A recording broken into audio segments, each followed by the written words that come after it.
Hello, all, and welcome to the Movie Bears podcast. I'm Brad Harris, and most weeks, I can't say each week anymore because we just took our first week off ever. I am joined by my delightful co-hosts to chat about movies either current or classic and dish up a little bit of interesting movie news. Both of those are coming down the pipeline for you. We're going to be reviewing Guardians of the Galaxy Volume 2. Big movie came out over not this last weekend, but the weekend before last, but because we skipped a show, do the math. Anyway, we're talking about it now. So we're looking forward to talking about this film. Glad to have all of you with us. Those of you who are popping into the live chat and watching live, glad to have you here. Hey, Dan McCord, one of our favorite people on the planet. Glad to have you with us. But before we dive in too deep, let me introduce you to my wonderful partners in crime. Please welcome my new husband, Jim Pugliafico, to the show. Hey, Jim. That's me. Yes, I'm wearing the bronze tan. I'm putting the bronze tan filter on my camera right now. Ah, there it is. Great. Yeah. Thanks, Brad, and my husband. So welcome to the podcast, everyone. Matching rings. Oh my gosh, so exciting. I know. Yeah. And Will Lindis is here with us as well. Welcome, Will. Hey guys, not to bury the lead, welcome back from your marriage in Hawaii. Like, I gotta say, I enjoyed following you guys' adventure from afar via Facebook and watching just all the beautiful, gorgeous photos of your absolutely wonderful time that I'm sure you guys had together. I don't know how much of it's on the agenda, but I would love to pick your brain just a little bit about, like, what was it like? What happened? Like, I'm sure our listeners want to hear as well. Tell us about your nuptials. Oh gosh. Well, absolutely. Jim, why don't you do that? Okay. Yeah. Gosh. I mean, what do you want to know? So yeah, we've been gone for like 11 days, and we went to Hawaii. We flew over there. I had never been there before. Brad said I would fall in love with it and I'd want to move there. And I said, nah, that's not going to happen. And like the third day there, I'm like, we need to like come here more often or move here or something. So we were actually like trying to make plans to like take a 1-year sabbatical and move there. It was, now that I think back on it, it's a lot of wishful thinking, but it's a beautiful place. We had a really nice ceremony. It had to be postponed a day due to rain, and then it ended up raining on our ceremony anyway. But rain is supposedly it's a Hawaiian blessing for weddings. So we're feeling blessed to be blessed. Blessed to be blessed. Yes. I like that. Yeah, oh, that's so wonderful.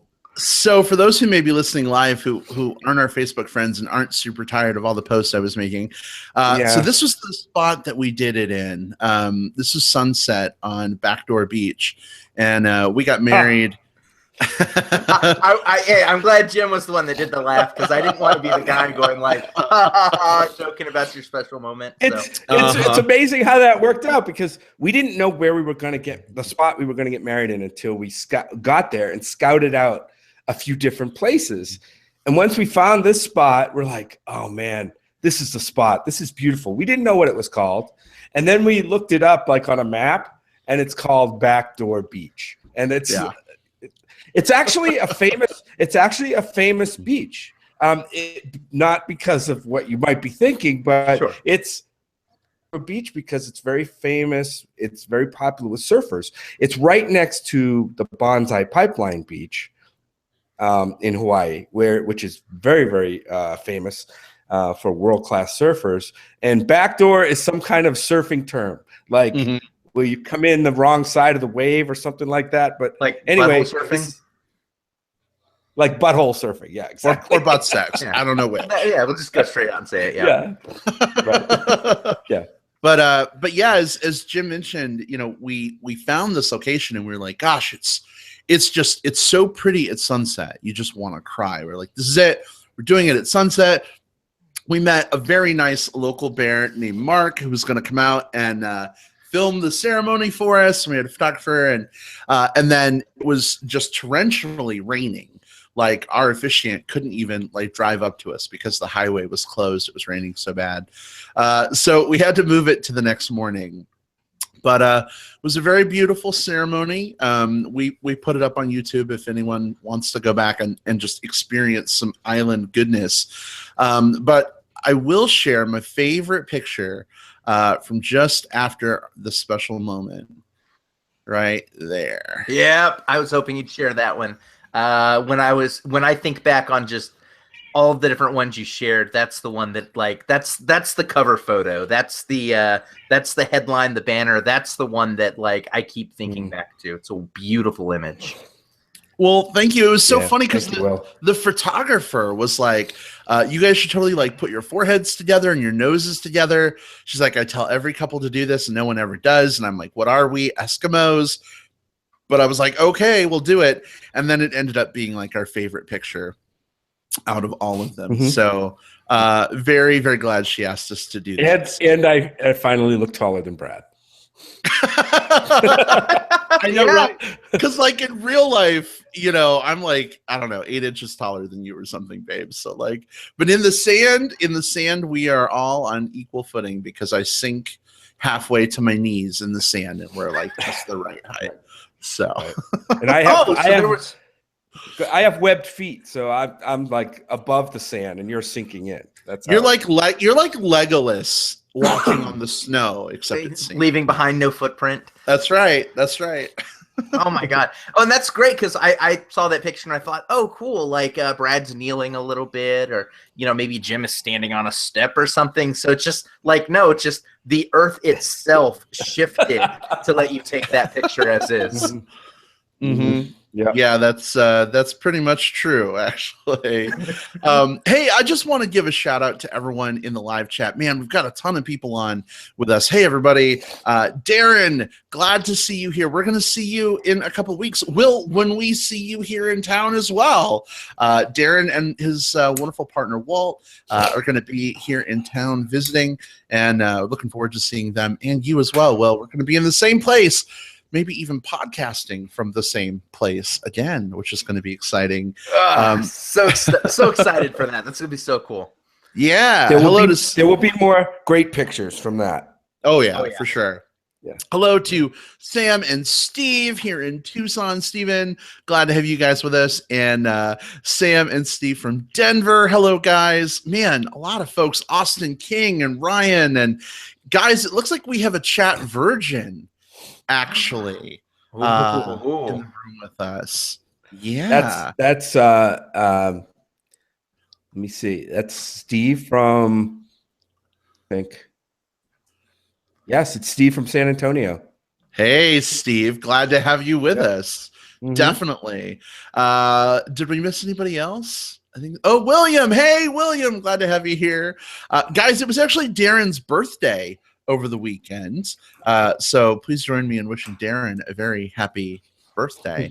Hey, happy birthday, Darren. We'll have to have a belated celebratory drink or drinking game. I don't know. We'll have to see. Both. We'll make it work.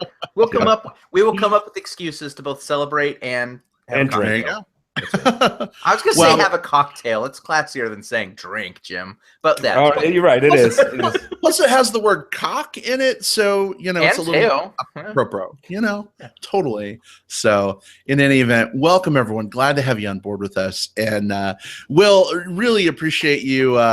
You know, kind of, you know, being open to skipping a week last week. I know, you know, we've had this tremendous track record of never missing a week since we started the show 4 years ago. But hopefully, you know, getting married gets us a pass, guys. That's the hope. I figure there are a couple of those big types of things that I think are week off type events, and I think that one qualifies. I think you're okay. Well, that's Thanks, good. Will. We appreciate that. All right, pass. All right. Well, we've got a big show this week. We're going to be talking about Guardians of the Galaxy Volume 2, which is why I think like 25 people are hanging out with us right now. So we're going to get to that here very shortly. But before we do that, we're going to dish up a little bit of interesting stuff going on in the film industry. But before we even do that, guys, say hello to Poe, who is so excited to have us home that she will like not leave my side. Oh, hi. Oh, She's All excited. right, you gotta get down, sweetie. So what do you think, guys? Are you ready for a little bit of movie news? Are we good? movie news. Let's do it. All right, then here we go. A little bit of movie news.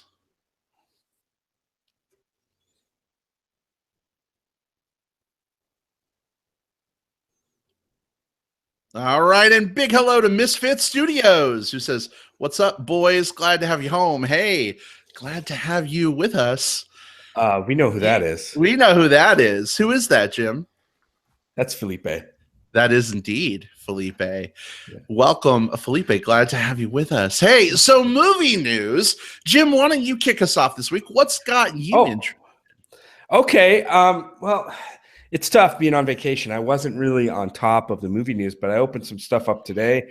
And lo and behold, we have a bit of news that I think our fans and specifically would be interested in. It's the Batgirl movie news. Apparently, Joss Whedon has been making some noise about writing, directing, and producing a Batgirl movie. That's right. A movie about Barbara Gordon, live action movie that will be in the DC universe, of course, a part of their extended universe. And so that's, I mean, to me, that's exciting news. There's no casting or anything yet for Batgirl, but DC did confirm that they are very interested in scheduling movie. So yeah, I mean, Whedon, who gave us the Avengers, right? The first Avengers movie, was heavily involved in the Marvel universe for a while, and then kind of jumped,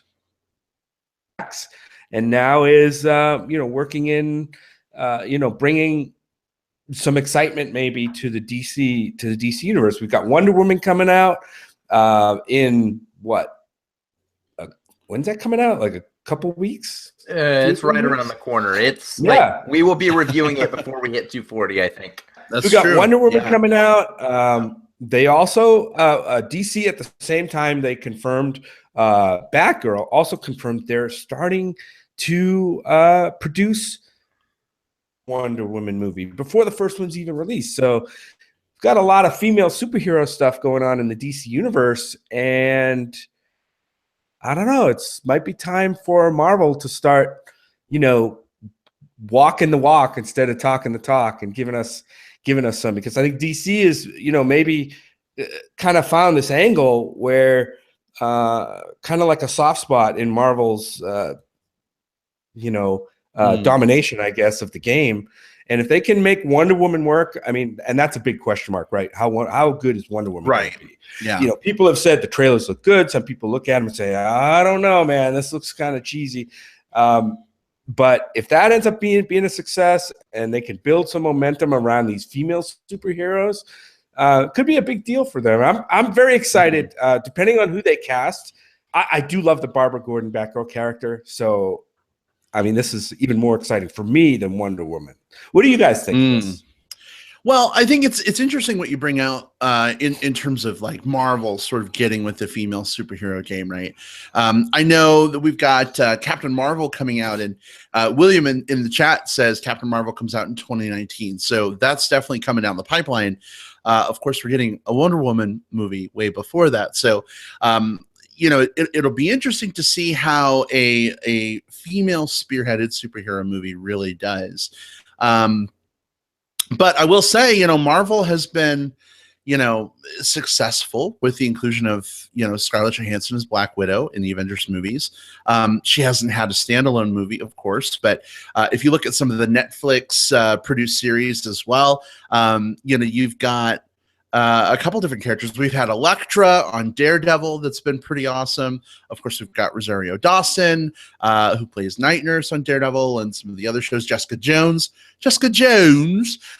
So it'll be interesting to see like if Marvel sort of, meets the movie game. But I don't know. Would you say from a TV perspective, Marvel's kind of got the lock on the females right now, or what's your thought? Well, I mean, when you look at the TV game, you have to look not only at what's happening right now, but also the things that are coming right around the corner. And specifically what I mean by that is, yes, DC has, you've got DC led with Supergirl, which is, that's something that's something pretty impressive in its own right from a television perspective. But Marvel has Legion, which while it was a male-led show, it featured some females in some very, very strong roles. You've got, and this is more Marvel Fox than Marvel Cinematic Universe, which are two different companies, but it still needs to be discussed. We have an ensemble coming up in The Gifted, and a male-female dual lead in the Cloak and Dagger series coming up pretty soon. So you've got a lot of these. I mean, the market's about to be absolutely saturated from a television perspective. Dan in chat mentioned something that has me absolutely psyched and is right along the same lines. We've got a New Mutants movie coming out next year with Anna Taylor-Joy, who we've absolutely loved. And from The Witch, she's playing Magic, and then you've got Maisie Williams from Game of Thrones playing the Wolfsbane character. So there are more and more and more of these female characters out there. But to get back to the core part about this is a female-led superhero movie. Wonder Woman is one of the first that we've really got there outside of the old Wonder Woman and the Catwoman movie that we don't speak about. I really want to see this do well. I've not been super pleased with the DC films to date. Like, they've not really connected with me the way I'd like them to. Plus, Batgirl is my favorite DC character. So I feel like very personally, I've got a lot riding on this one. Like, this is definitely like, put on my RuPaul voice, like, don't fuck it up. Is what I want DC to know about this one. I really want this to be good. I think Joss Whedon's the right one to do it. I think that Batgirl is a character with some pathos, but she's also a character who enjoys what she does, and kind of takes pride in her way, how much she uses her intelligence and her cunning to get herself out of these situations that a lot of times she's outmatched for. And the kind of the oppressive Snyder-ness of the DC universe, I don't know how well that would play with Batgirl. So I think Joss Whedon is the perfect person to make my Batgirl come to the screen. Maybe this like Joss Whedon infusion will convince the powers that be behind the DC movies that, like, a lighter approach with a little bit of, color might be okay for some of these movies. I'm just so tired of the dark and dour DC superhero movies. And it's so funny because, like, Will, you mentioned Supergirl. Flash is on TV as well. And, like, even though Flash has gotten a little bit darker this season, I mean, there's still a lot of, like, light and fluffy and happy that can go hand in hand with the dark, brooding, and tonal. So, like, I think this Batgirl movie could be a perfect opportunity to really strike that balance and strike it well. So, Jim, I'm really jazzed that you brought this bit of movie news up, because I'm excited to see what a Joss Whedon Batgirl movie would look like.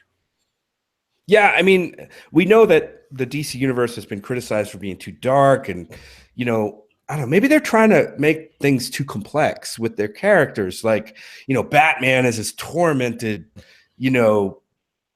dude that's just like, he can't get out of his own fog. And even Superman, I mean, same thing. And you put the two together and it was kind of a mess. Everybody agreed with that. But now here we have kind of a clean slate with this character. She's always been kind of the innocent, kind of fresh-faced character, very, very uncomplex, simple, earnest kind of character. I just hope they don't, mess it up with a lot of the angsty, overly angsty stuff that they've done with Batman and Superman. I think that would work really good. I don't know what this means, and maybe you guys can help. I guess it's going to be based on the New 52 version of the character. as a starting point, and I don't know what that means, but you guys would know. Yeah, so what I can tell you about that is this is a character who she has a very, very major thing that happens to her in her story, and it's the thing that and I won't say what it is, but it is a dark as fuck thing. But what I enjoy so much about her as a character, even when she has this super dark thing happen to her, hers is a story of like perseverance and kind of strength despite all of that. But even more so, where we're at with New 52, we are beyond that, and she's back on her feet and back in the action. And I mean that in every definition of that term. And I think that's a good starting point for her. I think that the easy route would be to go the direction that they went in, kind of post The Killing Joke. I think that's the most notable storyline for her, but I think it doesn't distance herself enough from kind of just the oppressiveness of the universe. Brad, you mentioned something about how you can have a show like The Flash or like Supergirl that has this like kind of warmth and fun, you know.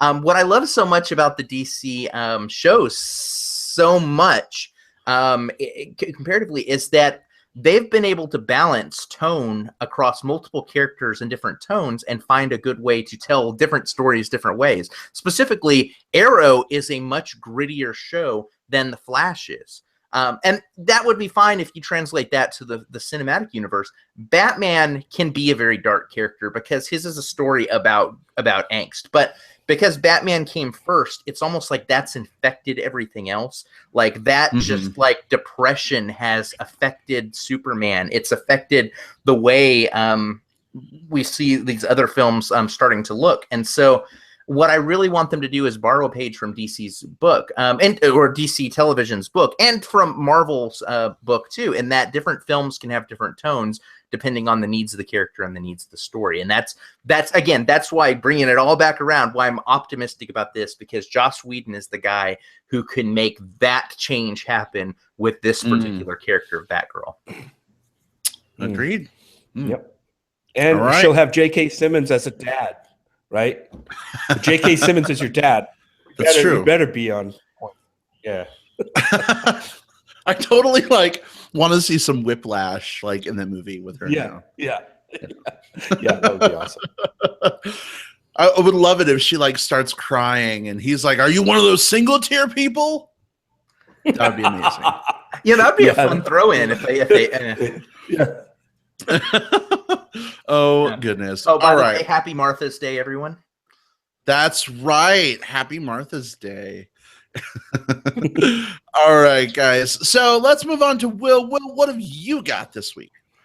Okay, so the one that I'm going to talk about, and boy, there's a couple of things happening right now.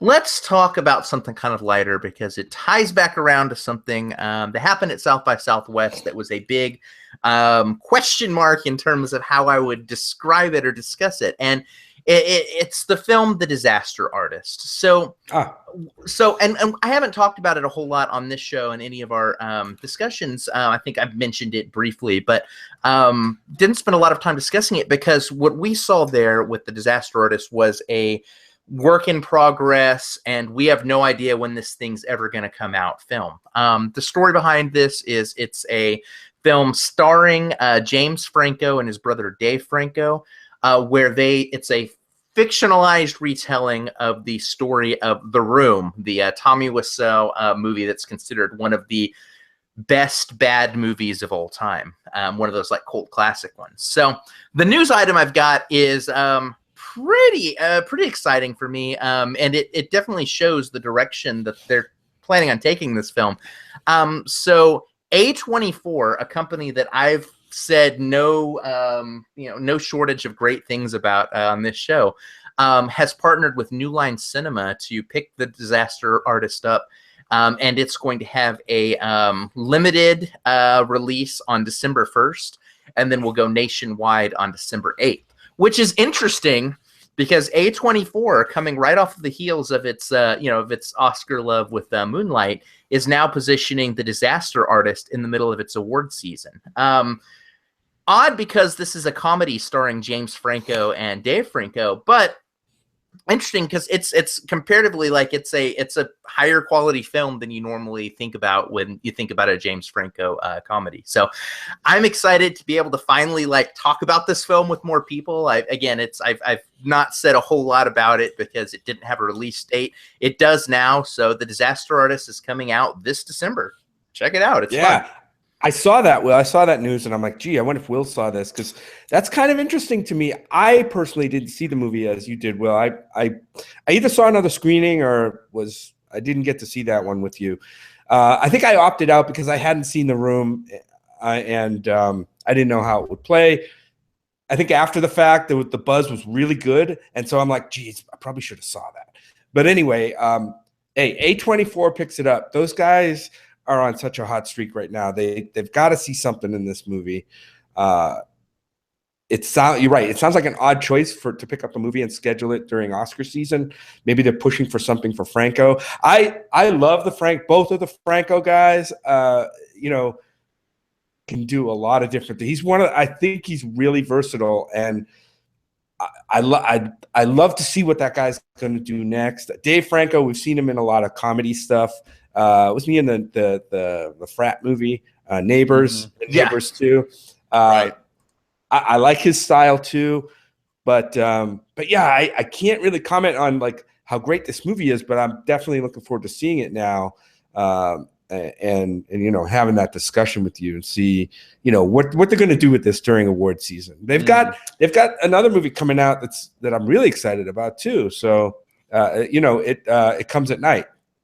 Right. And a ghost story. David Lowery's A Ghost Story. Like both of those are hitting next month.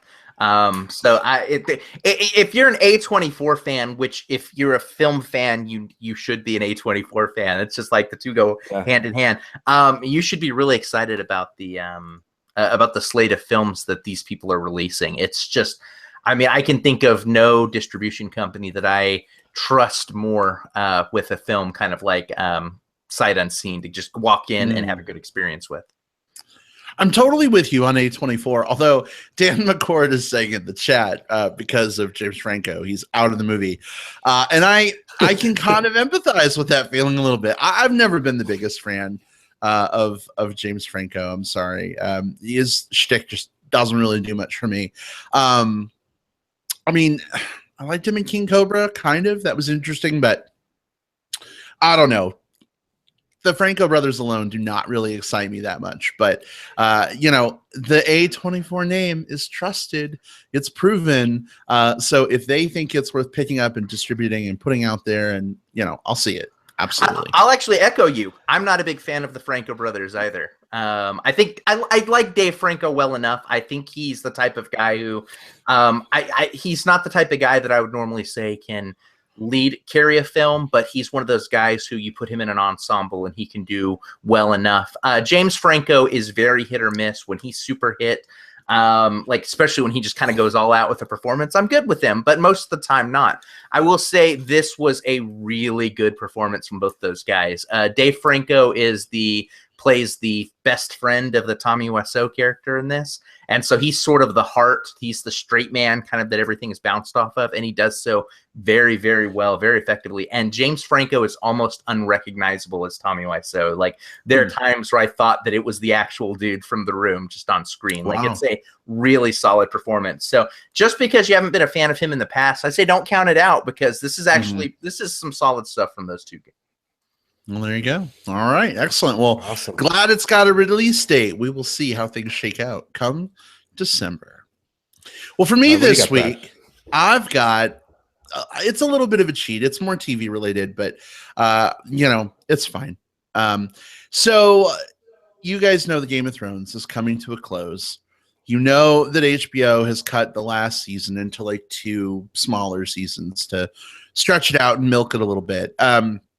I don't know if you know, however, that HBO is now optioning some Game of Thrones prequel series ideas from George R.R. Martin. In fact, 5 pilot scripts have been commissioned for 5 different prequel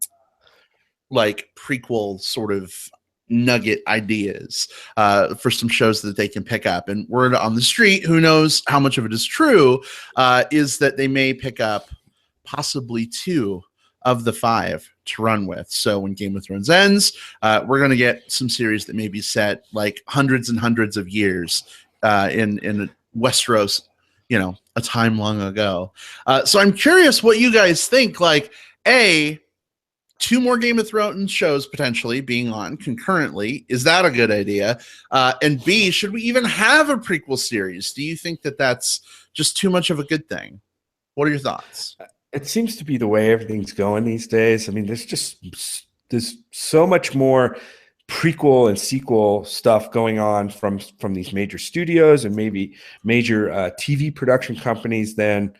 I mean, there's some good original content out there too, but it just seems like this huge wave of prequel and sequel things are happening because it's kind of a known commodity. They're working with a known good starting point. In this case, a known. I mean, it's the best starting point you could have. Game of Thrones, I think, is one of the most popular, TV shows ever produced. So you can't blame them for trying it. We'll have to see what happens. I mean, look what is it AMC is doing with the Better Call Saul show as a follow-up to Breaking Bad. That show is really great. That the quality is still really high. I don't know if it's quite getting the viewership that Breaking Bad got, but it's a damn good show. So if they do it right, I'm all for it. As long as the story's good. I am partial to original. I like the excitement of discovering original stories. Yeah, I mean, I think that's the big caveat for me, and I think it's bear with me, and then it's very reductive to say this, but if it's good, I'll be happy, and if it's not, then I don't want to see it. But beyond kind of that kind of obvious statement is obvious thing for me. Like when I first read this news, my first instinct was to actually get my hackles up a little bit. I understand the idea behind prequels and sequels and all of those different things, and I think in some cases they can really, really serve to work or to expand a particular part of a mythos. For me, though, with a story like Game of Thrones, which is really based around like getting to what really seems to be coming to one central thing, like who is going to sit on the Iron Throne at the end of this story, or will there even be an Iron Throne? Whatever it is, we've got to get to that. I feel like once we've told that story, for me, I'm happy. Like I've been in that world as long as I really need to. I've heard that story. Like this story has a good starting point with sort of exploring things through the Starks lenses before we start shifting off into all the other cast members. So just having not seen the shows or knowing what the ideas are or knowing if they're like the next best thing or whatever, I'm slightly reluctant, but then I said the exact same thing at the end of Breaking Bad about how I wasn't interested in Better Call Saul. And while I still haven't watched it for those same reasons, I keep hearing it's fantastic. So, I mean, I can't begrudge them making more money as long as they do so with quality. Yeah, I can definitely see that. And I think I feel a little similarly in that, like, as long as it's like new stories in sort of a familiar world, even if the landscape is different, I think that's going to be interesting. I'm imagining like if this was set a couple hundred years like prior to what's happening in Game of Thrones now, when like dragons are plentiful, maybe magic is more plentiful, maybe we get to see some of the like stories we've heard on the show actually played out as like episodes and real story arcs. That could be really cool. I just hope it isn't sort of a rehash of this show just set in a different time period. You know what I mean? Like if there's a blonde white girl rescuing all the dark-skinned people in the desert in the spin-off shows, I'm out. Tapping out. Misa. Anyway. Well, we'll have to see. I imagine HBO does not want to lose their cash cow. Westworld has been very popular, but it certainly hasn't become the new Game of Thrones that everyone was talking about. So, I'm cautiously optimistic about a Game of Thrones prequel series. Just please, God, let it be better than the Star Wars prequels. That's all I ask. It's a small ask, but hopefully they can execute. And fuck, dude, you got to watch Better Call Saul. You got to get on that, man. It is so good. Now is the time to do so, mainly because I don't know if this is spoilery or not. I guess it's not because I haven't watched a single episode of it, but I know that they're getting into the Giancarlo Esposito stuff.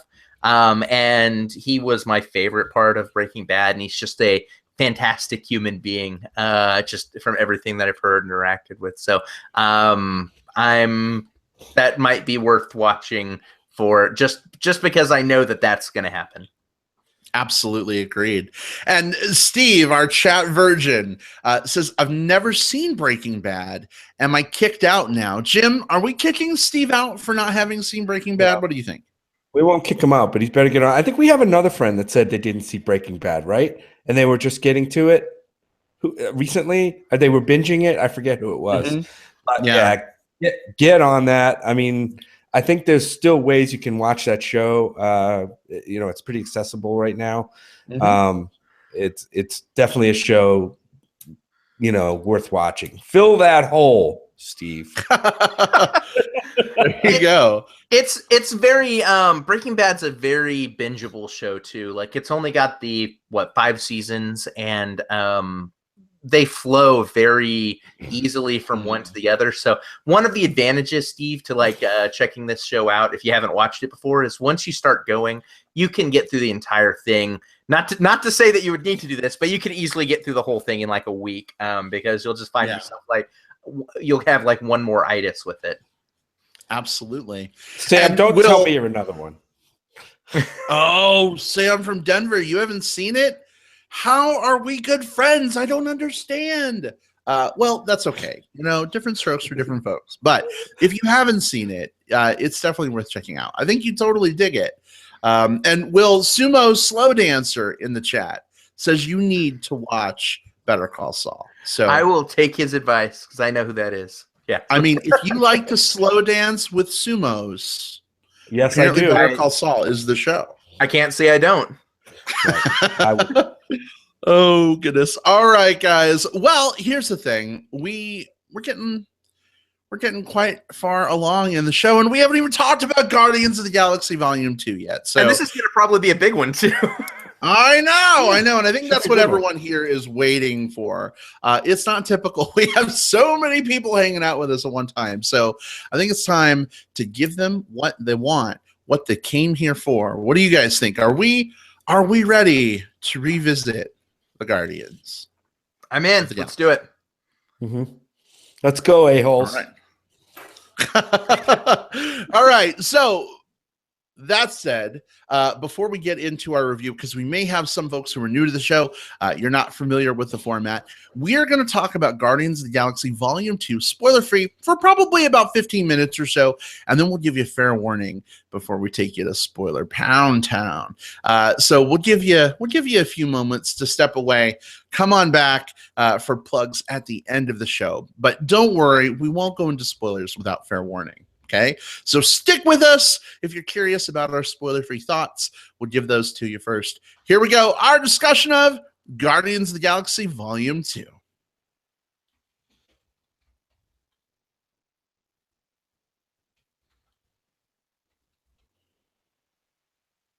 All right, so we kind of revisited the first Guardians movie on our last show a little bit. We talked a bit about the Rocket Raccoon and Groot grouping and how they might have their own spin-off series. Jim, I just wanted to point out real quick, I love you dearly, but you're kind of our own raccoon on the show. I am. I am. I'm a is that like a reverse raccoon? I don't know with my eyes. Yeah, I got a lot of sun in the last 10 days between Hawaii and Palm Springs, California. And I wore my sunglasses for most of that. So you can see like giant raccoon pattern on my eyes. So, and yes, Rocket is my favorite character in the Guardians. So it was intentional, is what you're telling me. I'm representing the raccoons right here. That's totally what it was. So we were at an event over the weekend in Palm Springs called Chub Fest, and it's like a pool centric event. So Jim was just sitting out there lounging by the pool with his sunglasses on. I'm like, "You're gonna have raccoon eyes, Jim," and he's like, "It's okay. That's what I'm going Yep. for. I want that Mhm. raccoon look. So there you go, Jim. Mission accomplished. Yep. Thank you. Yeah. So, Will, do us a favor.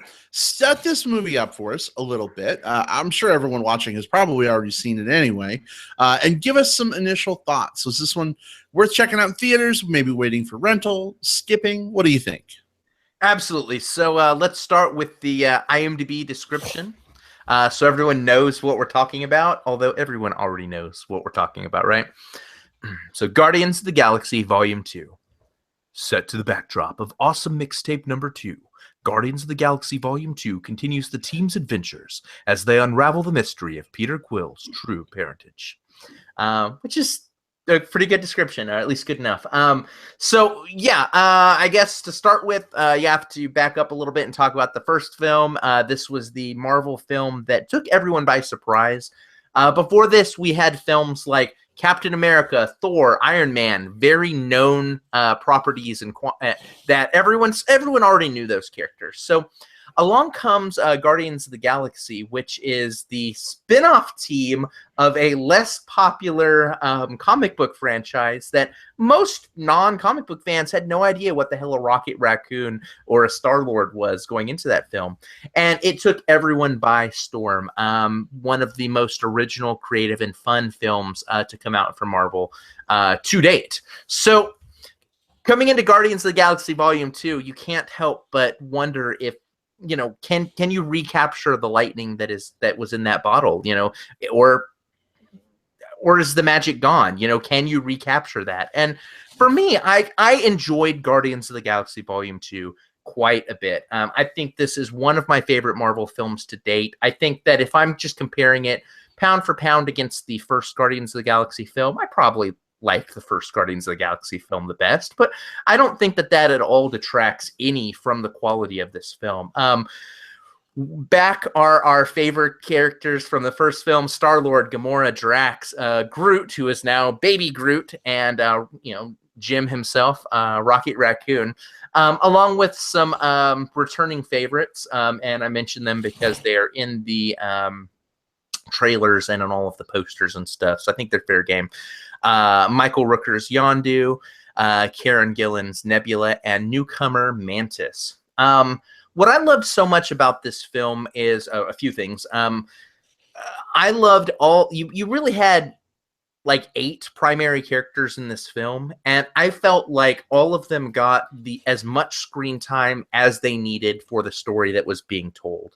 And I would even say that even though there were parts where these characters would be over here and these characters would be over here and they're all spread to the winds, I always had a really good sense of like kind of spatial awareness, which, especially considering we're talking about characters who are light years away from each other, I always knew where the characters were and what they were doing at any given time. I didn't feel like I lost track of any characters. And when I think back to like The Fate of the Furious, which we talked about just a few weeks ago, there were long stretches where characters just sort of disappeared into the background and then popped back out and were like, oh, by the way, I'm still here. This film did not have that for me. This film also had... everyone has their own favorite characters, and I've got 2 that kind of jump up as standouts for me. I would say that Dave Bautista as Drax is the comedy assassin of this film. I think that every line he is given, he just knocks out of the park. Like whenever there is a any spotlight on any other character, he jumps into it and it's like, hey, I'm here as well, without detracting from the scene, at least for me. And then you've got the Michael Rooker as Yondu, who had a small role to play in the first one, a little bit more of a meaty role in this one. And his character has, to me, the most memorable story arc of the film, with some of my favorite moments, which I can't talk about yet, but we will definitely hear in a moment. Mm-hmm. If there's one small point against this film for me, I do feel that there were a couple of times where the humor was a little forced. I think in the first film, the jokes felt a little more natural and a little more organic. I think mostly that was the case here, but there were a couple times where you could tell the script was really reaching. But whatever, this is a funny film with a lot of heart, with wonderful characters, and with actually some very smart camera and cinematography techniques that are going kind of underreported. Everyone's talking about how much heart and how fun this film is, but it's actually a really well shot film too. There's a lot of reasons to love this film, and for every single one of them, I'm on board. So yeah, I'm a big hand raise in favor of Guardians of the Galaxy Volume 2. All right, awesome. So we've got a big recommend so far. This is going to be a recommend for me as well. So I'll just come right out and say it at the outset. That said, I definitely like the first movie a lot better than this one. I feel like it's really hard to sort of recapture the magic of the first film. There was just so much sort of refreshing that it did compared to some of the other, Marvel films.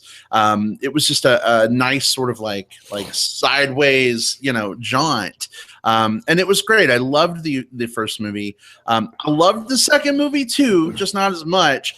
And I'll be honest, I think some of that also has to do with the soundtrack. I know this is maybe a departure from what a lot of people think, but guys, this soundtrack was not a slam dunk for me. I guess there just weren't enough songs that I don't know, that I knew and personally resonated with. It just didn't. I don't know. It just didn't groove with me as much as the selection from the first movie did. Definitely, I knew most of the songs, but I bought the soundtrack and I've been re-listening to the soundtrack, and I don't know. Maybe part of the problem is that we saw this while we're in the midst of being about to get married, and I had a million other things in my mind. It's possible I just wasn't as present and connected for the second one as I was with the first. I don't know. I feel like maybe I need to see it again, because I feel like I missed some vital connection and component that other people had. Because I walked out of it thinking, yeah, I really liked it. I liked the story.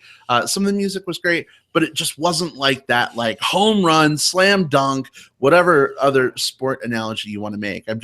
I wasn't a rabid raccoon for this one, guys. But definitely a big recommend for me. Jim, how about you? Yeah, again, I recommend this film too, although not a big recommend. I think you're right, Brad. That first film for me was magic. That was Marvel hitting on all cylinders, doing what it does best, bringing some great characters, some great action. It looked great. The soundtrack was amazing. In this case, a lot of that stuff was just a half a level down. It still made for a very good movie, a very entertaining movie. It's funny, Will, when you started reading the synopsis of this movie, the first thing they open with is to the soundtrack of Peter Quill's mixtape volume 2, whatever. And then the other thing they mentioned is Peter Quill's true parentage, which was a big plot point in this movie. And to be honest, I kind of like the mixtape volume 2 pretty much as much as I like the other one. There's some deeper cuts on here, and I think that's maybe why a lot of people just didn't recognize some of the songs. But I did. I recognized a lot of them, and I was glad to have them in there. But to be honest, the Peter Quill's parentage part of this movie, to me, was the weakest part of the movie. I thought the Yondu stuff and the relationships that we started to see between the characters, especially, Yondu and Rocket, had a thing, and Drax and all that stuff was great. I would have liked to see more of that. I think the Peter Quill parent thing kind of took Peter Quill a little bit away from the Guardians, and it kind of messed with that chemistry a little bit for me. But that's okay. It was still a really good movie. It's just I guess I would have liked to seen it different, but I don't write these movies, right? So they know what they're doing. And when we get into spoilers, I want to talk about one thing that really kind of,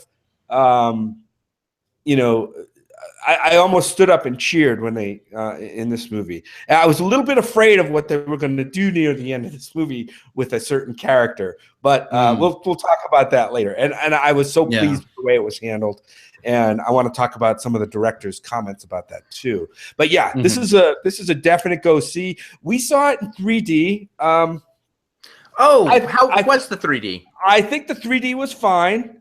I really want to see it though in 2D. We saw it in a theater in Honolulu, which isn't our regular 3D theater. It's their version of fake IMAX, basically. Oh, IMAX, yeah. Yeah, it was CD or whatever they called it, but they had a different. Their glasses were not as great as good as the ones we normally get. It was a little bit darker again, and that's my real knock against 3D is when they can finally do 3D and it doesn't look noticeably darker than the movie should look, then I might like it more. But for now, that technology needs to be fixed. I would say you could see this movie without the 3D and be fine. But that's what I want to do. Brad and I both said, hey, let's see this movie again. Let's see it on a nice screen with nice sound. But go see it. It's a fun movie. It's maybe one of the movies of the summer, or the most talked about movie of the summer. So yeah, that's a thumbs up for me. Yep. Yeah, Jim, a couple of things that you said kind of stood out there for me, and I know we'll talk more about this in spoilers, but the whole splitting the vote thing a little bit, right? After the first movie, the Guardians have come together. They're like a unit now. They're working, and now in this movie, the party's kind of split a little bit, different things going on in different locations. And it's wait a second, where's my ensemble movie? Why isn't everybody together all at once? That's what I want to see. And I understand why they do it. Anytime you have more than 3 characters in one group operating together, it just gets so crazy and messy to try and do it with all of them together like that. So you've got to split them into smaller groups and bounce between them. But at the same time, that works really well for ensemble TV shows, I think, because you have a lot more time to work with that, right? But when you only have an hour and a half or 2.5 hours, whatever it is, I think that's a little dicier. That can be more difficult. And I would say if Star-Lord or, Gamora are one of your favorite characters, I almost feel like this movie sort of short shafts you a little bit with some of that stuff. And it looks like some of you guys in the chat are kind of saying the same thing. And it's unfortunate because I think that both of those characters can be compelling, but they already sort of fall by the wayside when you look at Rocket Raccoon, Baby Groot, and Drax. You know what I'm saying? So I don't know. I just feel like there was an imbalance in the ensemble that actually caused a lot of the Peter Quill stuff to drag for me. I'm can we get back to Rocket Raccoon and Yondu and all the stuff that's going on there? And then the other thing, Baby Groot. I loved Baby Groot at the end of the first movie, but I don't want to see Baby Groot for a whole movie. I want to get back to big, bad, awesome Groot. I don't know. It was almost like Minions a little bit. It's like Minions in small doses were awesome for me. I liked it. But a whole movie of baby Minion Groot, I don't know. It left me feeling a little ambivalent about Groot. And maybe I'm weird because everyone's going gaga over Baby Groot. But I don't know. Kids are, for sure. Adults are too. It's some adults. I like so much about what they did with Baby Groot here is one, he was part of, I think, one of the most interesting shots of the entire film, which was the entire intro, which was absolutely stunning, and it let us get back into the personality of these characters while also giving us the big the big action set pieces that you expect from this, but it turned that on its head, and Groot was the focal point for it. I'm on the opposite side of that. I like the fact that the party got to split here because it let us get a lot more kind of one-on-one or one-on-two interactions with people, and because of those interactions, we got to see a lot more development and growth than if we had just put all of these people in the same room. For example, 2 of the most interesting characters in this film for me, just as a whole, were Yondu and Nebula. Characters who were not interesting, or they were cool in the first one, they were fine, but they didn't really have they didn't have their hooks in me. This film, they had their hooks in me. They became an integral part of this universe and part of this story. Brad, I've heard a lot of people say kind of the same thing that you have about the soundtrack being a little bit lesser comparatively, and I'm kind of on the fence on the soundtrack myself. There were some songs that I think, as a whole, if I were just to grade the entire soundtrack as a whole, I think the first one was much stronger. That said, I think Fleetwood Mac's "The Chain" was the perfect song for this film. It's almost like Fleetwood Mac wrote the song specifically for the soundtrack just 40 years before it came out. So it's one of those ones where I think that for me, this second soundtrack had higher peaks, but it maybe also had higher, kind of deeper valleys too, if that makes sense. Yeah, right. Yeah. We'll call them deeper cut valleys because, Jim, that was a great way of putting that. Yeah. The highlights for me, were "The Chain" was one. Brandy was a good one in there, and "Come a Little Bit Closer" because it was a song that I liked, and then I don't want to get it too spoilery, but we'll talk about another song later. Yeah. Well, guys, I think now is actually a great time to move into spoilers. At least judging from the chat, most of the people have seen this movie. Please pay no attention to the black cat crossing behind me. I think most people have already seen it, so probably a good time for that. Are you guys in agreement? Are we ready to make that switch? Let's do it. Yeah. Okay, awesome. So I mentioned when I gave our spoiler plate warning earlier on that we were going to talk spoiler free. We give you plenty of warning. This is that time where I awkwardly stall so that you have time to mute us and step away if you're listening live. Come back in about 15 minutes as we wrap up with some plugs. Or if you're listening on digital tape delay, refer to the handy dandy time index in the show notes that Jim lovingly puts together for you every week. Skip ahead as needed. But I'm giving you plenty of time. If you're still listening and you haven't seen the movie, it's your own damn fault. Spoilers are officially fair game. Jim, did you want to follow up a little bit on the music piece that you were kind of dancing around a little? I was just going to mention we got a song by David Hasselhoff in here, right? And an appearance, appearance by the Hoff. Yep. Like, come on, how bad could the movie be if you have the Hoff in here? Well, and thank you for not spoiling that, because one of the things and that you've started seeing on Twitter kind of like right after the film started playing in Europe was people going like, "Oh, by the way, did you know that blank and blank make cameo appearances in this?" And it's like, there's absolutely no point in like sharing that unless you're actively trying to spoil people on it. So I'm thank you for I think some people would have said, Jim, "Oh, and David Hasselhoff appears, but I won't tell you how." I'm glad that you very deftly moved around that without it being spoilery at all. So I appreciate that. Hey, I just want to mention one thing. Steve, newcomer, Virgin Steve in the chat. Virginal Steve. I think you need a spoiler flag in the background when you're on spoiler time. I think that's a pretty good idea if we could figure out how to put something up in the background of the screen. So that people, when they jump in and it might already be into spoilers, they may have missed the spoiler tag. They may want to know that spoilers are being discussed. That's a good idea. If I put something up behind me, then you wouldn't get to see my wonderful Masters of the Universe toys or any of my other cool stuff. But, Google Hangouts used to let us do this cool lower third thing, like a newscaster, where we could have our name and our logo, and we could have done something with that for it. I wish we'd thought about it. But, YouTube Live has to take away all the really cool things. Way to go, Will. But there you go, Will. Nice. So, Will, if you can just hold that up on your screen the whole time. We won't be able to, I promise. Yeah, we won't be able to see your face at all. But, hey, that would be great. Hi. Yeah. Oh, hey, guys. Goodness. All right. One thing I'd be interested in hearing from you guys about, it's one of the things that I think I like best about this film when I stack it up against all of the other Marvel movies. One thing that I think Marvel does have a problem with as a whole, cinematically, is it's got a villain problem. It has some of the best characters, bouncing off of each other and fun stories, but you end up with a lot of characters who are, from a villain perspective, who just don't really have much of a connection to the story. I even think about the first film has one of the weakest Marvel villains in Ronan, Lee Pace's Ronan. which is fine because the heroes were so damn interesting. It didn't really matter as much. Mhm. But I really loved Kurt Russell in this. I loved what the role that he played. I loved how they played it.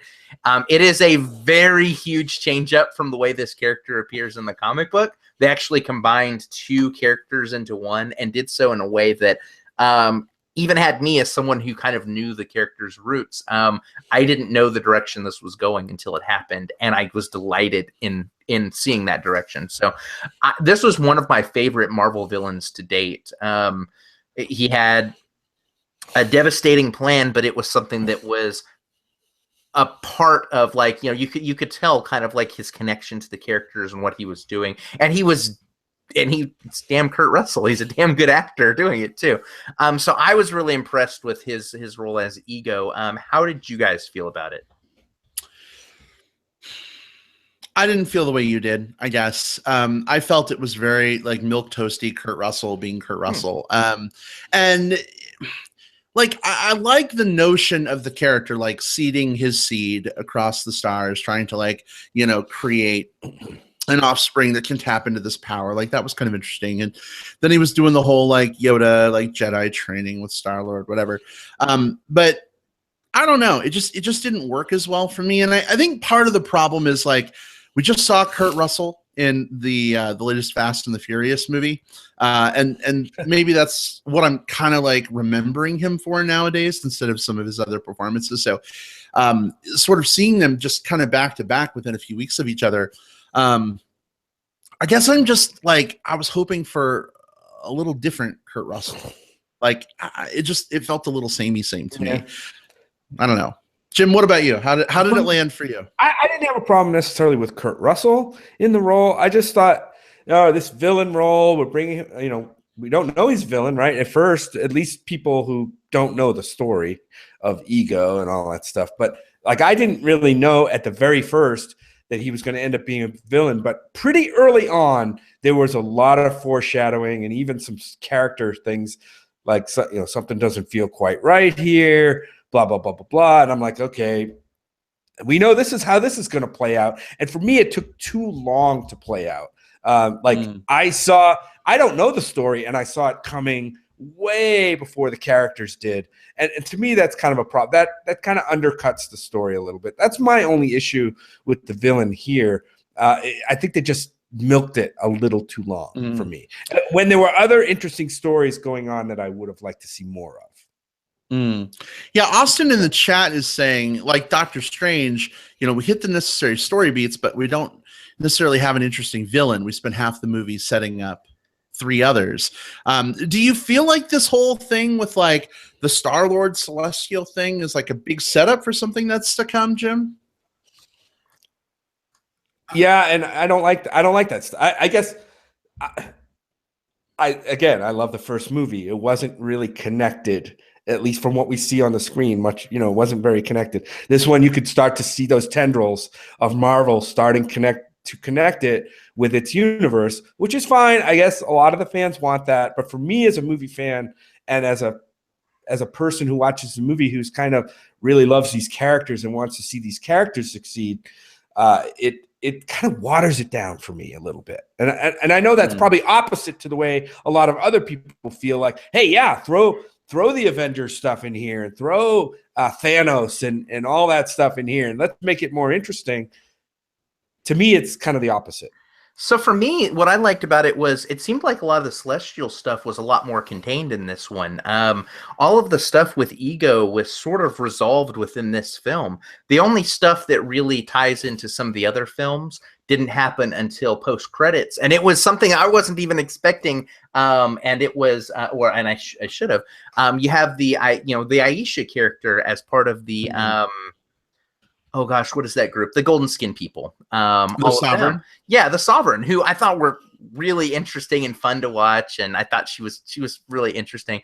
But the biggest tie-in to some of the other future films actually comes from her scene. Like the thing that's going to connect to the other films is the thing that she had.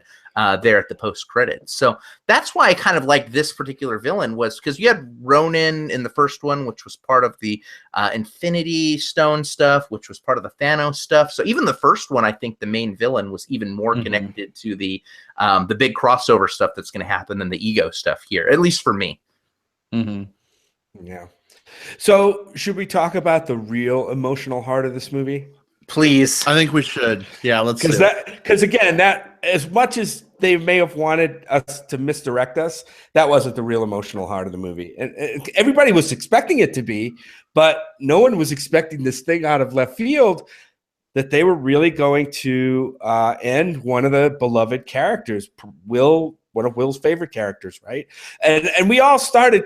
I mean, Yondu was a complex character. He wasn't one dimensional. He kind of had this exterior that was kind of like almost like a villain, but you knew behind that there was something. There was a real character there. He didn't have the Marvel villain character problem. Kurt Russell did. Yondu was a great character, and they, in the movie we saw Yondu's death in the movie, and it was very emotional. And it had a lot of lead up, and I thought it was well handled. And guess what? I saw something from the director that said, "Yeah, he's really dead. He's not coming back. Not in. You may see a flashback. You may see him in a prequel, but he is not coming back in the timeline of this movie or in this series."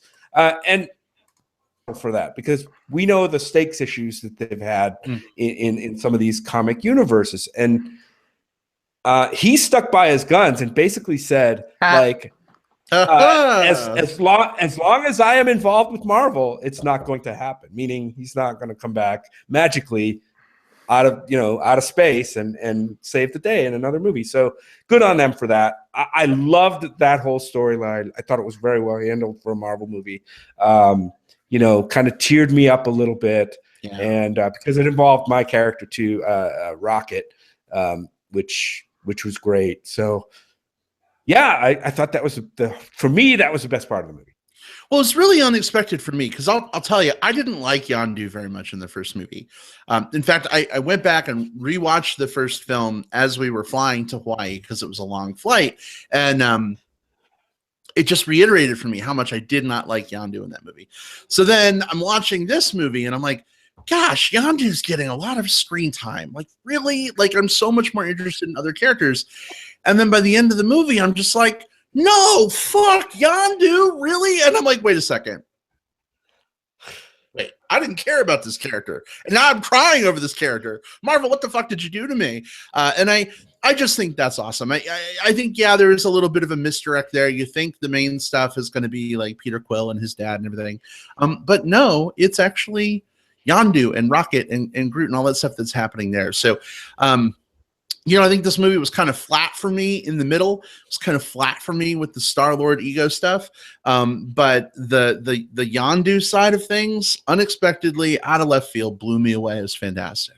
And those Yondu scenes don't work unless you have the rivalry between Rocket and Peter, which splits up into the relationship that forms between Rocket and Yondu, and the Peter trying to recapture something with his father, and then later realizing that his true parental figure. So it's like this was a very beautifully laced film. All of the different elements were pulled together in such a way to give us that huge impact there at the end. I even remember, again, going back to our Fate of the Furious review, one of the things I had a problem with that film was the stakes issue. Like, those characters just shrugged stuff off left and right, and then we followed that up with the superhero movie where a dead character stays dead. Like, this is what I wanted, and this is what I needed so much. We got a line here in a chat that William says, "I'm Mary Poppins, y'all." I've put this out too. Austin says best line in the movie. I hold very strongly that is the funniest cinematic line of 2017 so far. And I've watched like actual comedy films, but I can't think of anything that has as much punch, as much humor, as much just like warming of your heart, and also a little bit of a gut punch in it too, as the "I'm Mary Poppins, y'all" line. I bet you by end of year, that might still be the funniest line of 2017. And it's awesome. It is so awesome to have a line that is that kind of that memorable and that important to me and to all of us coming out of this film. Yeah, I think that was a great line, and I totally loved that they sort of took that route. I don't know if you saw this, Will, but some fans have been taking the Yondu Funko Pop figure and making him into Mary Poppins. Oh, I haven't seen it with the Funko. I've been seeing it with people have been taking the Mary Poppins poster and photoshopping Yondu into it. Like I've been seeing those, really? But I haven't seen the Funko Pop. Let me put this up on the screen for you, and you can revel in its deliciousness. What do you think?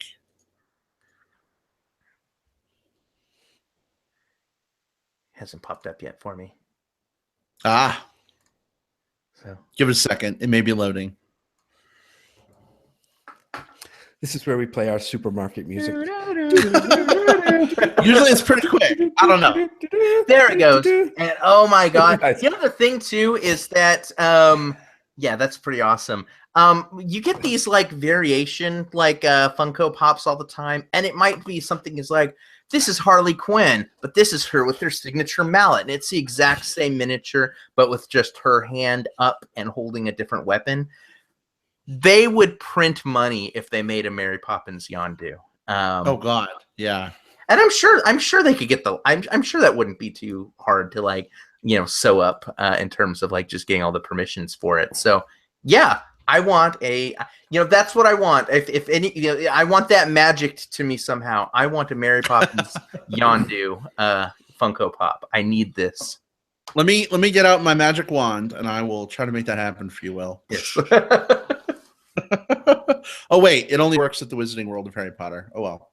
Yeah. Well, we'll see if we get something like that. Now that I think of it, like the character Yondu is not that far, that played by Michael Rooker, is not that far removed, if you think about it in terms of tone, from the character that he played on The Walking Dead, right? Merle Dixon. Mm-hmm. Right. And the arc is a little bit similar, if you think about it.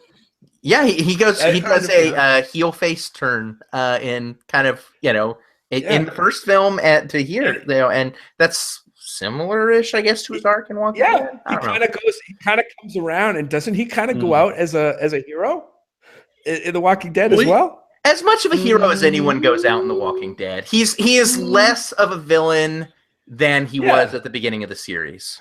There you go. Right. Yeah. Love that guy. But Michael, I want to do more stuff. Yeah. All right, we got to get into plugs and wrap this show up here shortly. But real quick, just a couple things. Stingers wise, what did you guys think? Anything exciting? Not exciting? I'll go. I was pretty excited with them in that I felt like we had a few different types of stingers here. We had one that's the Aisha and Adam one, which is like that is the crown jewel, like it is pulling everything together type one, and I thought it was a really good scene, and I liked that it came from Aisha. I thought that was a great way to tie the Adam character back into everything. I liked that we had a very light one that was just that showed sort of like a passing of the torch with Kraglin like trying on Yondu's thing. I thought that was kind of a neat thing, and it was really quick. It didn't, it didn't hurt anything that it was there, but it added a little something to his character. And then there was the Teenage Groot one, which I think the point of that one really was less to show us. I think what I liked about that one is it let us see, okay, Baby Groot was just for this film. We're not going to keep cashing in on him. We've got him for this movie, but next time we see him, we're not going to see Teenage Groot. He's going to be adult Groot next time. This is just, I think the purpose of that scene, it was important to show it there, because if we ended the film on Baby Groot and the next film it's just like adult Groot walking around, then we're going to have some narrative, like something in there about like, oh, by the way, you've grown up lately. Whereas here you got to see a different stage of him. So if he's an adult in the next one, we're like, fine, we can move right into the action. So I like Jim said something really funny about that scene. Jim, do you want to kind of tell Will what you're talking about with the tissue? What was it, Brad? about the tissues. Do you remember your comment? Maybe you don't remember. I don't know. Was he just sapping all over the place? Yeah. Yeah, I don't know. Mark supposedly spread all over the room, but I think that was more of a product of his like growing out of his skin. But some people said that's akin to like the Kleenexes that you find all over a young teen's room. Like, how do you have a parent bursting into a teen's, a preteen, whatever room without a masturbation joke? I don't understand how they didn't do it. And it was kind of subtle. The other thing that was neat about this, because they didn't go out straight out and out say it, but at that point, Star-Lord, like he says, like, I'm Groot. And then Star-Lord understands it and is able to speak back to him. So we've seen that there's been between the end of the movie and that scene, there's been some passage of time, and now Rocket isn't the only one that can translate for Groot. So it's those types of things that I think set up things for the next film that aren't necessarily like, like big, like world drop things. To me, things like that help show, we talked about the family element of this film. Like this scenes like this kind of help show that, or that scene towards the end where they're like passing baby Groot kind of around, just, like everyone gets to hold him for a little bit. Like I saw way more of family in this than the other family film that we saw this year. I don't got family. I got Guardians. All right, guys. Well, let's transition into some very, very quick plugs because we are already long in the tooth. Jim, what have you got this week? I finally caught up to the Red Turtle on the plane out to Hawaii, which was great because I saw green turtles in Hawaii, so I might as well watch the Red Turtle. I really loved it. It's a really quiet movie. It's a really strange story. Almost think of it in terms of almost like dreamlike, like half dream, half fable. Things happen in this movie where you're just like scratch your head, like, what did I just see? What was going on there? And you're gonna ask why. Kind of fable-like, where everything doesn't really make sense in the real world, but it has a real dreamlike quality to it. I loved the motif that they use in the score of this movie. The animation is fantastic. I'm looking forward to more from this director that did this movie. I forget the guy's name, and I don't have it in front of me. But yeah, the Red Turtle. It's now available, I think, on iTunes for a pretty inexpensive rent. So go out and check it out. If it's kind of in an anime style, but I wouldn't really call it an anime movie. It has zero dialogue except for some people yelling things that aren't really words, just like, hey. I loved it. It's very lyrical. It's very fable-like. Check it out. It's called The Red Turtle. Totally co-signed. Great plug. In fact, it was funny. We had the movie on my iPad. We had some issues getting it onto Jim's, which is a long story. Hotel Wi-Fi trying to download a movie, it didn't download on his, it downloaded on mine. So like Jim watched it on my iPad first, handed my iPad back to me, and then I watched it. So I was like trying not to look at the screen as he's sitting next to me, like, because I didn't want to get spoiled. But we both got a chance to see it, and it was fantastic. I have a follow-up question, because when I think of this film, I immediately think of like sitting next to a friend of the show from Green Screen of Death, Adrian Charlie, and us like sharing like a good cry about this movie when we saw it at Fantastic Fest. You guys watched it on an airplane. Were you guys like? Did you guys have like the emotional response there watching it, or because you were surrounded by people, were you able to sort of like separate yourself from that? Because some movies would be hard to watch on a plane because of that. Surrounded by too many people. I mean, just Brad. And I did get that. I did get that feeling, maybe more than Brad did. It's funny because Brad said that when I was watching it first, he tried to shield his eyes from the screen to avoid spoilers. But when he watched it second, I kept looking over for like, oh my God, I love that part. I love that part. Yeah. But yeah, it was. It's a good movie. It didn't make me cry. I mean, it definitely is an emotional movie, but I didn't have that impact. And not because I was afraid of people seeing me. For one thing, we were sitting, we you know, because it was our wedding trip and everything, we went first class. So we were in those like pods that you have for international flights that like can lay flat and have the dividers, and we were at the front of the section. So like really nobody else could see us. So I watched the fucking last unicorn and like bawled my eyes out, and I didn't care. So it wasn't that. I think I don't know. It didn't hit me as much as probably you guys did. It was very poignant. It was very sweet. It was bittersweet, if you will. But I don't think I had quite the same reaction. But it was very good. I liked it a lot. Awesome. Well, we need to talk about the meaning of that movie because I'm not sure that's a movie you want to talk about afterwards. Like, what did that really mean? What did that symbolize to you? So we won't do it here for time, but it's something I'd love to talk to. We'll do a deep dive subsequently. Yeah, Brad and I did that already. We did. Yeah. All right, guys. Will, what have you got this week? So even with you guys out for your trip, I've had 2 weeks to watch a few movies, and I'll be honest, I've spent most of my time playing a lot of World of Warcraft. So my Hunter and my Druid are really, really high level. But the only things I saw theatrically are a lot of movies that I would not care to plug here that are not worth recommending. But I did catch one on Netflix, a film that came out a few years ago.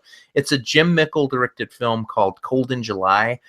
Which I just now I'm getting around to. It stars Michael C. Hall, the guy that was Dexter in Dexter, Don Johnson, Sam Shepard, and it's this guy who, the Michael C. Hall character, there's a break-in his house at the beginning of the film, and he doesn't know what to do about it, and so he goes downstairs, and he's got the gun, and then he gets startled, and when he does, the gun goes off, and he accidentally shoots the guy, that was breaking into his house in the head, killing him.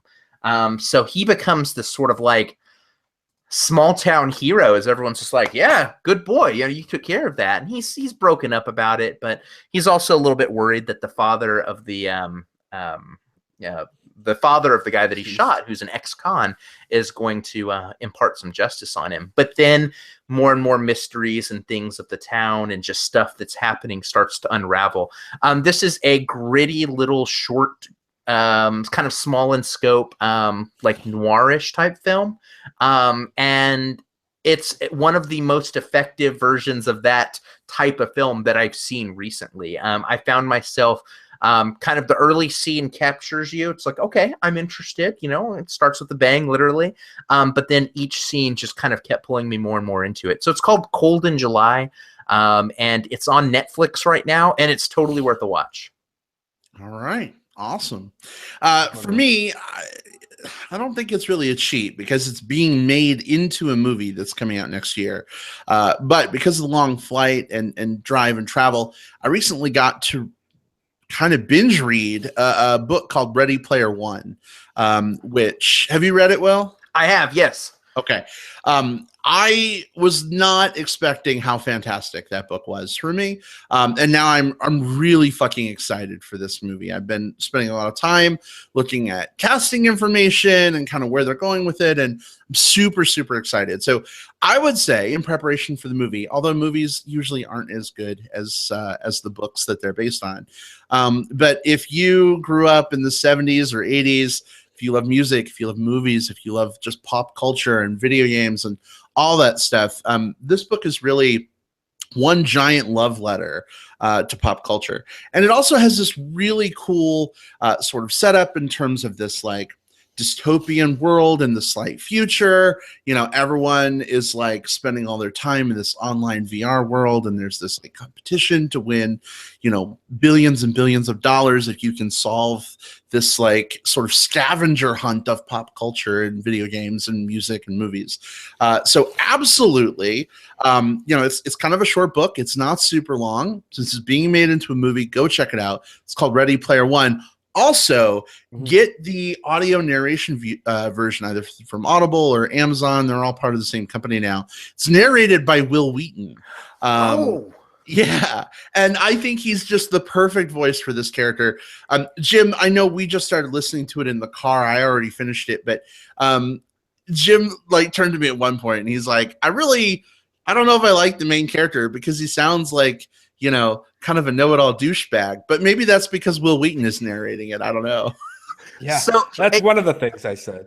Yeah, it's a great book. The film, I'm hoping, is good. I don't know. Yeah, Ernest Cline, the author of that, he's a local. He's an Austinite, so he's kind of a, it became kind of a big thing when that book came out here. But you mentioned Will Wheaton as an audiobook guy. There's this author who does kind of sharply satirical and witty sci-fi thing. It's called John Scalzi. And Will Wheaton does all of the audiobooks for him as well. And there's one, Brad, that, this is a bit of a tangent, but you should 100% download. It's called Red Shirts. And it's a story about this guy in a sort of a pseudo Star Trek-y type world. And he's on this ship, and he starts to realize that they keep churning through the people that are the new recruits, and then all of the major people, like the captain and stuff like that, they're somehow immune to all of the stuff that is gobbling up all of the quote unquote red shirts when they go visit these planets. So any fan of like the original Star Trek or like the jokes about red shirts would absolutely love it. And Will Wheaton brings so much energy to it. So I know that's an aside, but on the tails of that, you should totally check it out. All right. Awesome. Well, I appreciate the suggestion. I will definitely check that out. Hey, guys, we had one more question about Guardians of the Galaxy Volume 2 that came in after we had already wrapped that discussion. We're gonna loosen the pretty bow we tied on it just a little bit and tackle that question real quick. So one of our wonderful listeners in the chat, Ryan, asked us what we thought of that scene where Rocket and Yondu basically use the infinite probability drive. What did you guys think of that scene? Yeah, it was neat. Go for it, Jim. I don't really remember it, to be honest with you. So it's the scene where they're kind of like bouncing around from like kind of wormhole through wormhole, just kind of like, it's like, oh, it's going to take us. Did they say it was going to take 42 jumps? Because that would be a good tie-in to Hitchhiker. I don't remember how many they said, but I don't remember 42, right? But it was what I thought worked about it was it sort of let us hand wave the distance stuff a little bit, which in a harder science fiction story, you need to account for that. This is not hard science fiction. This is space opera stuff. You just need to get the characters from point A to point B. And it let us do so in a way that let Yondu be a little bit silly, which I think was effective because he got to be kind of the father figure. He got to be the grim character, and he got to be kind of in these like silly faces for a second with Rocket as they're catapulting through space. So yeah, it worked. It shouldn't have worked for me. It was a little Looney Tunes for what I would kind of expect. But it ended up working. I don't know. Yeah. I don't think it was 42, Will. I think it was a much higher number than that. Although, I don't know, maybe 42 would have been a little too on the nose. But I agree. Yeah. It was nice that it gave them an opportunity to kind of be a little zany with that, right? And kind of give a cool nod to Hitchhikers. So great question, Ryan. Definitely. All right. Well, guys, that puts a wrap on us for this week. Next week, definitely, we're going to be discussing Alien Covenant, the new Alien film by Sir Ridley Scott himself. So excited to see that film this weekend. That's going to be our honorary fourth plug, y'all. So go out, see Alien Covenant this weekend. Come on back next week. Same MBP time, same MBP channel, literally our YouTube channel. And we will talk through that film. Guys, thank you so much for your patience with us skipping last week because of our marriage trip. Thank you so much for joining us this week. It was good to get back into the groove. Great to see all of you, Ryan and Sam and the other Sam and Austin and Dan and Felipe. Again, this is romper room. I feel like I should do that segment with my Sword of Omens. Like, I see Sam and William with my sight beyond sight. Anyway, we will catch you all next week. Goodbye, everybody. See you later. Goodbye.